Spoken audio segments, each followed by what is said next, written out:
Šiaurės Afganistane Samangano provincijoje yra keistas požeminis paminklas, kuris jau daugelį metų glumina tyrinėtojus ir istorikus. Jis vadinamas Tahti Rustam, persiškai Rustamo sostas. Iš aukštai jis atrodo kaip šiuolaikinis bunkeris ar įtvirtinimas. Tai apvali išpjova, apsupta gilių griovių. Oficiali versija teigia, kad tai budistų stupa, kuriai apie 1500 metų, iškalta 4 ar 5 mūsų eros amžiuje. Tačiau kuo labiau ją žiūri, tuo mažiau visą tai panašu į tiesą. Pradžiai verta priminti, dauguma stupų buvo statomos virš žemės, plyta po plytos, nutinkuotos ir papuoštos. O šis monumentas išpjautas tiesiai uoloje, tarsi milžiniškų kaušų būtų nupjauta kalvos viršūnė. Tai ne šiaip įdubimas, tai masyvi, apvali apie 8 metrų gylio duobė, supanti centrinį akmenį kupolo formos branduolį. Norint patekti į vidų, reikia nusileisti žemyn tarsi į įtvirtintą bunkerį. Kam statyti būtent tokiu būdu? Oficialus paaiškinimas miglotas. Teigiama, kad statinys galėjo būti naudojamas apsaugai nuo kepinančios saulės ar pasislėpti nuo antpuolių, tačiau tokios versijos neišlaiko kritikos. Jei tai tik dėl karščio ar slaptumo, kodėl nematome daugybės panašių statinių visame Afganistane? Kodėl Tahti Rustamas yra vienintelis? Dar viena mįslė – neįtikėtinas atlikimo meistriškumas. Visas komplektas yra monolitinis statinys, iškaltas iš vientiso akmens su idealiai apskaičiuota geometrija. Grioviai, stupa, supančios uolos, viskas apgalvota iš anksto ir įgyvendinta su matematiniu tikslumu. Įsivaizduokite senovės statytojus dar gerokai prieš persus, budistus ir net raštą Baktrijoje, kurie visą tai iškalė akmenyje. Praėjo 1000 metų ir budistų vienuoliai, plitę į šiaurę iš Indijos, užtiko šią keistą vietą su idealiai iškalta apvalia duobe, kupolu ir patalpomis. Jiems ji jau tada atrodė šventa, kodėlgi jos nepanaudojus, pagalvojo jie. Pavertė komplektą stupą, skyrė jį savo tikėjimui ir paliko tik savo buvimo pėdsakus.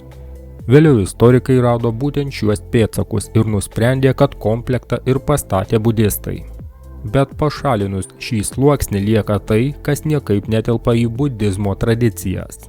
Afganistane nėra kitų stupų, iškaltų taip kaip ši.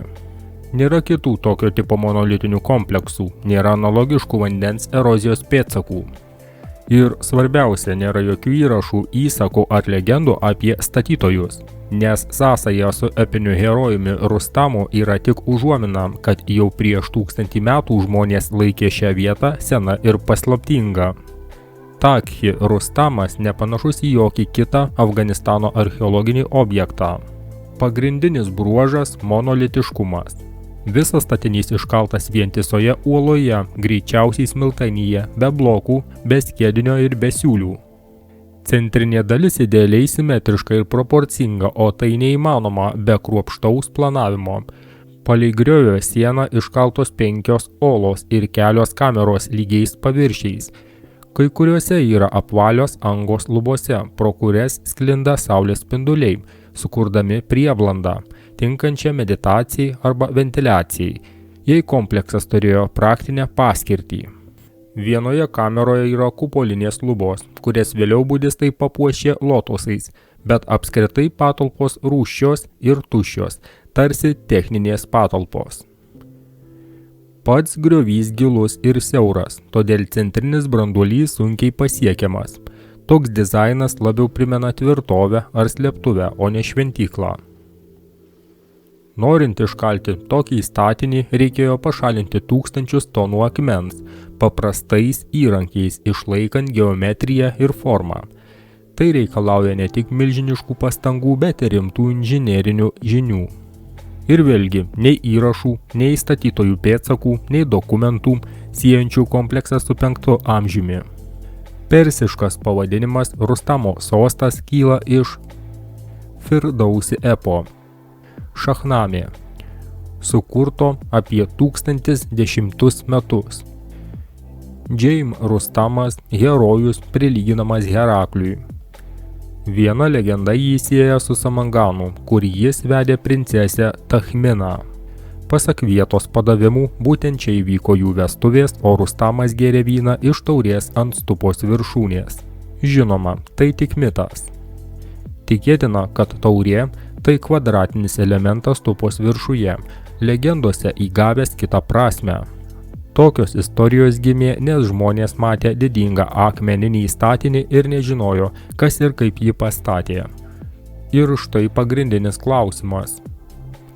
Kam statyti stupą žemyn, o ne į viršų? Norint iškalti griovį ir olas, reikėjo pašalinti milžinišką kiekį akmens, paliekant centrinį cilindrinį branduolį kupolui. Be to, uoloje buvo iškaltas drenažas, išleidžiantis lietaus vandenį iš duobės. Tai rodo aukštą architektūros ir hidrotechnikos žinių lygį. Kai kurie tyrinėtojai pastebėjo, kad stupos ir griovės sienos atrodo taip, tarsi jas ilgą laiką skalavo vanduo.